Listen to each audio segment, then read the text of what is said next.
बाद एक छोटी छोटी दुकानों पे के ऊपर वो राज करने आ रही है, लेकिन छोटे छोटे दुकानदारों की बददुएं लगेंगी और वो जो स्मार्ट बाजार है वो बंद हो जाएगा, अपने आप बंद हो जाएगा। दुकानदारों की बददुएं लगेंगी और वो जो स्मार्ट बाजार है वो बंद हो जाएगा, अपने आप बंद हो जाएगा। अगर सरकार नहीं बंद करेगी वो अपने आप बंद हो जाएगा।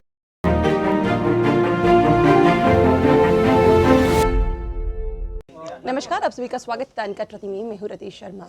आहिस्ता आहिस्ता मार्केट्स जो हैं, जो छोटी छोटी मार्केट्स आपको नज़र आती थी, अब वो कहीं गायब हो रही हैं। और सबसे बड़ी बात है, कुछ लैंग्वेज भी ऐसी गायब हो रही हैं। क्या हम लैंग्वेज पर ध्यान देंगे और साथ साथ में मार्केट्स पे भी ध्यान दे रहे हैं? क्या सरकार देने की कोशिश कर रही है? आज ये बहुत बड़ा सवालिया निशान है। और सबसे बड़ी बात ये है कि क्या अब वेयर हाउस द्वारा कुछ स्टार्ट किया गया है या नहीं किया गया है। एक प्रेस कॉन्फ्रेंस भी आज की गई, ज़रा पहले वो जानने की कोशिश करते हैं। संस्कृत लैंग्वेज जहाँ पर लुप्त होने के प्रयास में है, लुप्त हो रही है, वहीं आप उसको वापस रिवाइव करने की कोशिश कर रहे हैं। किस तरीके से आपका प्रयास है, पहले तो वही जानने की कोशिश करूँगी। देखो, ये मेरा प्रयास नहीं है। मैं समझता हूँ ये रोहित शास्त्री जी का और मदन मोहन झा जी का, इन्होंने मुझे जो है इस योग्य समझा और इन्होंने हमें ये बताया कि संस्कृत को किस तरह से प्रमोट करना है। तो मैं समझता हूँ इन दोनों ने जो है हमारे बाज़ार को जो है प्रथम दिया और हमारी ट्रेडर फेडरेशन को इन्होंने चुना। तो कल जो है हमारे जिन्होंने संस्कृत को बढ़ावा दिया है, और खैर वहाँ तो जम्मू के अंदर कई विद्वान हैं जिन्होंने हमेशा संस्कृत भाषा को काफ़ी प्रमोट किया है, और उसमें से एक जो है स्वर्गीय उत्तम चंद शास्त्री पाठक जी हैं, और उनका जो है वो विशेष रूप पे उन्होंने बसोली के अंदर गुरुकुल बनाया हुआ है, और मैं समझता हूँ वहाँ फ्री ऑफ कास्ट बच्चों को पढ़ाया जा रहा है। और उसी के आगे बढ़ाते हुए संस्कृत भाषा को किस तरह से आगे बढ़ाया जाए, तो कल एक छोटी सी शुरुआत की है और संस्कृत बाज़ार का जो शुभारंभ किया है, और उसमें ये विशेषकर होगा कि हमारे जो आइटम की नॉमिनक्लेशन है वो संस्कृत में होगी, चाहे वेजिटेबल्स के नाम है, जहाँ आइटम्स ड्राई फ्रूट्स के नाम है, जो ऑयल्स के नाम है, और उसमें संस्कृत यूनिवर्सिटी के जो बच्चे आएंगे उनके साथ मिलके जो है ये प्रयास किया जा रहा है।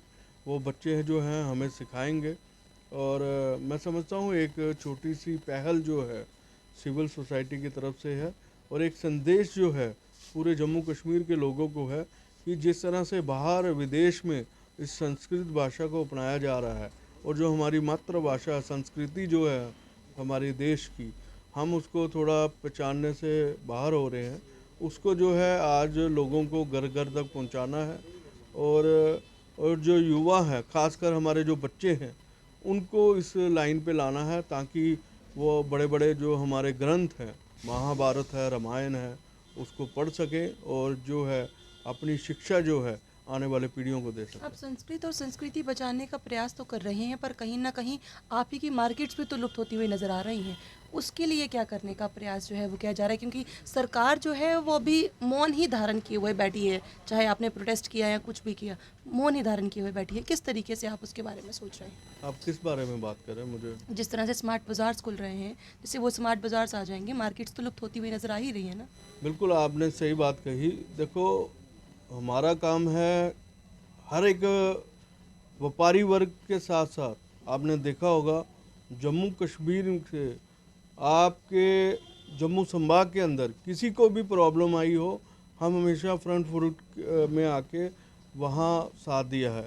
चाहे आप वकीलों की बात करें, चाहे आप देखो महाराजा हरि सिंह की छुट्टी की बात हो, और जम्मू संभाग के अंदर जब भी कहीं परेशानी आई है, और हमने जो अपना दायित्व समझा वो यही समझा। अब सरकार ने नया रिलायंस स्टोर लाया है, यहाँ के स्मार्ट बाज़ार का उद्घाटन भी किया है।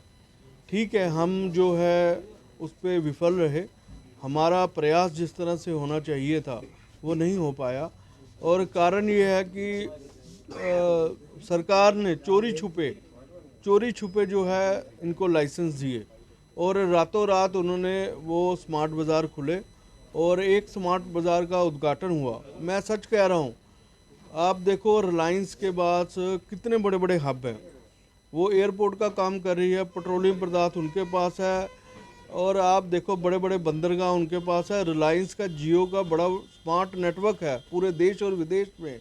उसके बाद एक छोटी छोटी दुकानों पे के ऊपर वो राज करने आ रही है। लेकिन मैं आपके माध्यम से सच कह रहा हूँ, हमारी बददुएं, छोटे छोटे दुकानदारों की बददुएं लगेंगी और वो जो स्मार्ट बाज़ार है वो बंद हो जाएगा, अपने आप बंद हो जाएगा।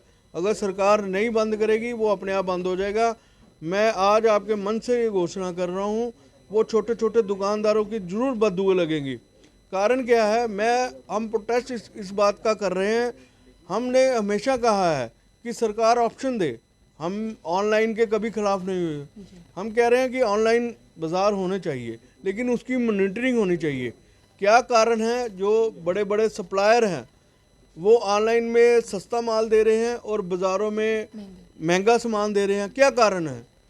और आप देखो जो ये बाज़ार, स्मार्ट बाज़ार आ रहे हैं, आप देखो जब यहाँ 3 करोड़ से कम आबादी है, हमने सरकार को बार बार बोला है, जहाँ 3 करोड़ से कम आबादी वाले शहर हैं वहाँ ये चीज़ें नहीं आनी चाहिए। हाँ, अगर आप मेट्रो सिटी में आप वहाँ पे ये चीज़ें लाते हैं, जैसे दिल्ली, बॉम्बे, कलकत्ता, मद्रास, तो वहाँ समझ आती है। कारण क्या है कि वहाँ आबादी ज़्यादा है, 5-6 करोड़ से आबादी ज़्यादा है, वहाँ ये चीज़ें हैं, वहाँ बायर ज़्यादा हैं, वहाँ ये चीज़ें हैं, तो छोटे दुकानदारों को। सिटी का मैं आपकी बात काट रही हूँ, उसके लिए माफ़ी। कहीं मेट्रो सिटी का मतलब ये तो नहीं समझ बैठे हैं कि जहाँ जहाँ पे मेट्रो चलेगी वहाँ वहाँ पे मेट्रो सिटी है, और इसलिए क्योंकि जम्मू की भी बात हो रही है कि मेट्रो यहाँ पे आने वाली है, इसलिए यहाँ पर भी ये स्मार्ट बाज़ार खुलने शुरू हैं। नहीं, वो अगर एडमिनिस्ट्रेशन इस बात की समझ रही है तो बात अलग है। मेट्रो सिटी तो उसी को कहता है जहाँ 5 करोड़ से ज़्यादा आबादी वाले शहर हैं और जहाँ बायर और परचेजिंग जो है ज़्यादा होती है। तो मैं समझता हूँ वहाँ इस तरह के बाज़ार आए तो वहाँ समझ आती है। और यहाँ आप देखो, यहाँ एक वॉलमार्ट बेस्ट प्राइस खुला हुआ है नहर के अंदर। 5-6 किलोमीटर की आबादी वाले जितने भी दुकानदार, छोटे छोटे दुकानदार हैं, वो ख़त्म हो गए। अब अगर ये वाले बाज़ार अगर आएंगे तो मैं समझता हूँ आने वाले दिनों में जो है, आने वाले दिनों में हमारे व्यापारी वर्ग को जो है काफ़ी झटका लगेगा। छोटे छोटे जितने भी दुकानदार हैं और उनकी बड़े लेवल पे जो है ये प्लानिंग है। अगर वे छोटे छोटे दुकानदारों को ख़त्म करना चाहते हैं तो ठीक है, ख़त्म होंगे, लेकिन हमारी लड़ाई जो है जारी रहेगी। हम जो है इसका विरोध जो है कंटिन्यू करते रहेंगे। हाँ ठीक है, इस बार हम लोगों को समझाने में थोड़े असफल रहे, लेकिन हमारा प्रयास जो है। ऐसा नहीं लग रहा है कि आप लोग विफल नहीं सफल रहे हैं, पर सरकार आपकी बात को समझने में विफल हो रही है? नहीं, बिल्कुल सरकार जो है वो नहीं समझ पाई कि हम जो है किस चीज़ का विरोध कर रहे हैं।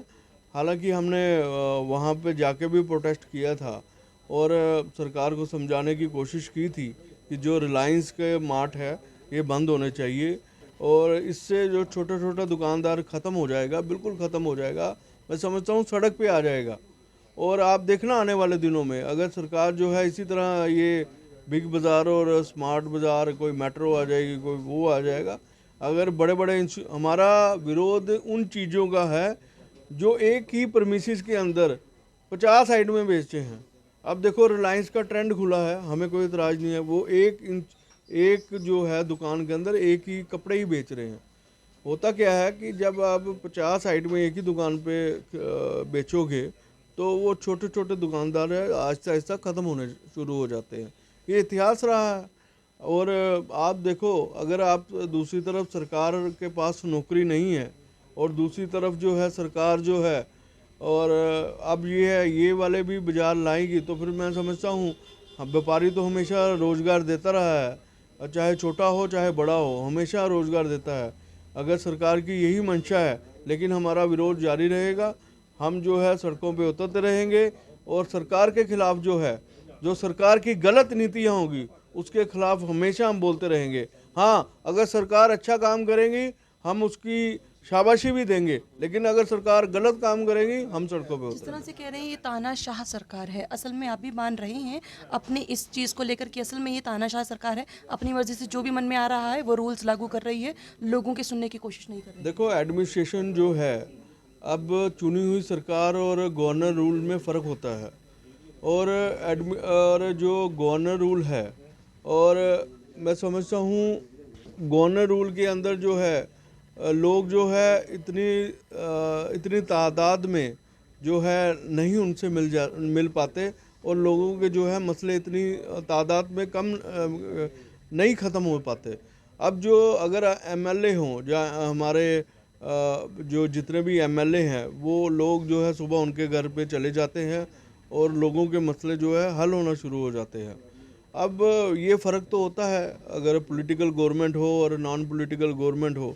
मैं यही चाहूँगा सरकार से कि हम जल्द से जल्द जो है इलेक्शन की ओर आए और पॉलिटिकल गवर्नमेंट हो और जो हमारे जम्मू के लोगों की आशाएं हैं उनको दूर हो। बहुत बहुत शुक्रिया हमारे साथ जुड़ने के लिए। तो ये देखिए, ये एक ऐसा तबका है जो खुद कहीं ना कहीं अब उस हालत में पहुंच गया है जहां पर पहले तो लोगों को नौकरियां देता था, आज खुद नौकरियों के लिए तरस रहा है। पर सबसे बड़ी बात ये है, खुद के लिए तो परेशानियां हैं ही हैं, पर फिर भी अपनी संस्कृति और जो अपने संस्कार हैं उनको बचाने की कोशिश कर रहा है, अपनी लैंग्वेज को बचाने की कोशिश कर रहा है। इसके लिए सलामी है इस व्यापार वर्ग को। पर सबसे बड़ी बात यह है कि सरकार इस व्यापार वर्ग की बात को सुनने में ज़रूर असमर्थ हो रही है। आपको क्या लगता है? अपनी राय कमेंट बॉक्स में ज़रूर रखिएगा। तब तक के लिए बने रहिए द अनकट रत्ती के साथ।